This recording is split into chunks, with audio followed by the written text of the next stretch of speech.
Hello YouTube, Kolbot Forever here, bringing in a variation on a Smiter build brought to you by Lucifer of Diablo.gamepedia.com. This build video will be a little bit different from mine in the sense that it's going for pure damage and not an overall effective use. And I think probably for Ubers this is going to be the better bet overall.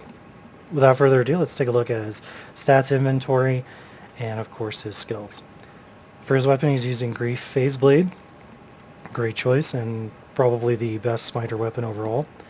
Dracul's Grasp needs no introduction, and I showed it in my other video. There is a slight correction that Lifesteal does not actually work on Smiters, so that was actually misinformation. I apologize for that. However, the Life Tap, the Chance of Open Wounds, and the Strength does still apply and are still useful.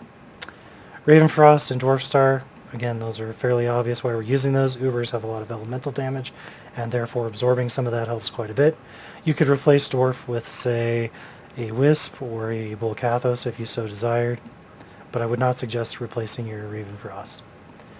Arachnid Mesh Spiderweb Sash is for the slowest target by 10% according to the forum post. Me personally, I think Verdungos is a better choice here. I'll leave that up to you guys. Goblin Toe Boots, you're going to want to get these double upgraded. 25% chance of Crushing Blow. That's extra damage. We really want that, so that's why we're using those. Herald of Zakram, upgraded HOZ to Zakram Shield. Again, probably the best Smiter shield, so it doesn't really need much of an introduction. Chains of Honor, this is for PVM. If you're going to do PvP, you're going to want to grab an Enigma, rather. Chains of Honor, extra resistances, some extra strength, replenish life, etc. Very good and very useful. Guillaume's Face, 35% chance of Crushing Blow. So if you have both your Goblin Toes and your Guillaume's Face, you're getting Crushing Blow with both. So you have a very high percentage chance of getting a Crushing Blow at that point. It also has some faster hit recovery and some strength, which isn't bad either. Mara's Kaleidoscope for the amulet. On the switch we have Called Arms and a Random Spirit. Pretty standard. For the charms we have Pecoms, Annie, and a Torch. You could forgo the Torch if you're wanting to pick up the Torch after you kill the Ubers. I will leave that up to you. I personally like to keep the Torch for the extra damage, attributes, and resistances myself, but again, that's up to you. The small charms, you're going to want life and resistance small charms, and or 320-20s. 320-20s are 3 damage, 20 life, 20 attack rating. They're fantastic, they're expensive, but for a Smiter, there's really nothing better in terms of extra damage. So there you have it. In terms of our stats, we need to get enough strength to wear our items. We need enough dexterity to max out our block.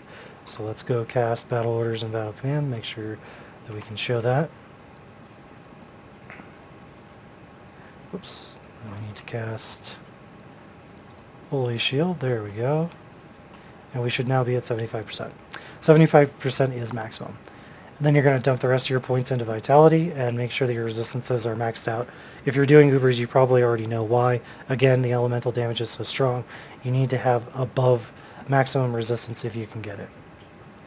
In terms of our skills, we have 1 point into Salvation, and a few extra points, I believe 10 to 15 points in each of these. It looks like probably 10, I'm not sure.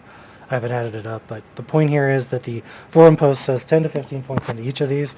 The reason for this is it ups your maximum resistance from 75 on up to as far as you put points into it, essentially. So I'll leave that up to you guys on how many points you would rather put in there.